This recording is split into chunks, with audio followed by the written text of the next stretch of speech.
Hello বন্ধুগণ, আবারও পড়ছি নতুন একটা মিনি ব্লগ নিয়ে। নতুন না, ঠিক সেই যে মহরমের ভাঙা মেলায় গেছিলাম না, তখনকার এই ভিডিওটা। তো এখন আমি এডিট করতেছি। তো মেলায় যাওয়া মানেই তো পয়সার ধ্বংস হওয়া।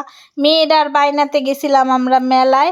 তো মেলায় যাব, কিছু কিনুম না তাই কোনো দিন হয় কও? দেখো, আমরা ফুচকা টুচকা খাইলাম, কত কিছু কেনাকাটি করলাম।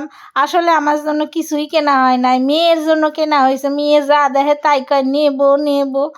এইদিকে দেখো, এই ক্লিপগুলো যে আমার কি পছন্দ হয়েছিল তাই একটু হাতায় হুতায় থুয়ে আসলাম। বরে কইলাম দেও, কিনা দিলই না, কি কবার। এদিকে লাবুবু পুতুল দেখা আমার মেয়ে তো পাগল হয়ে গেছে রীতিমতো। দিই নাই বলে আমার কি যে রাগ দেখাইলো। আবার সোনার জিনিসও বিক্রি হচ্ছে মেলায়। আজ পর্যন্ত তোমরা কেউ দেখছো যে সোনার জিনিস বিক্রি হয়? আমি দেখছি। আর এই দিকের এই ব্রেসলেটগুলো দেখে আমার খুব পছন্দ হইতাছিল। কিন্তু তোমাকে দাদা ভাই কয় এগুলো একদম ছুরি মানুষের, তা তুমি তো বুড়ি হয়ে গেছো। তারপরে চলে গেছিলাম ভুরু তুলতে, ভুরু তুললা। তারপরে গেছিলাম আমরা একটু সোয়েটার মোয়েটার কিনতে। দেখো, এই সোয়েটারগুলো আমার খুব পছন্দ হয়েছিল। বররে কইলাম কিনা দাও, তাও দিল না।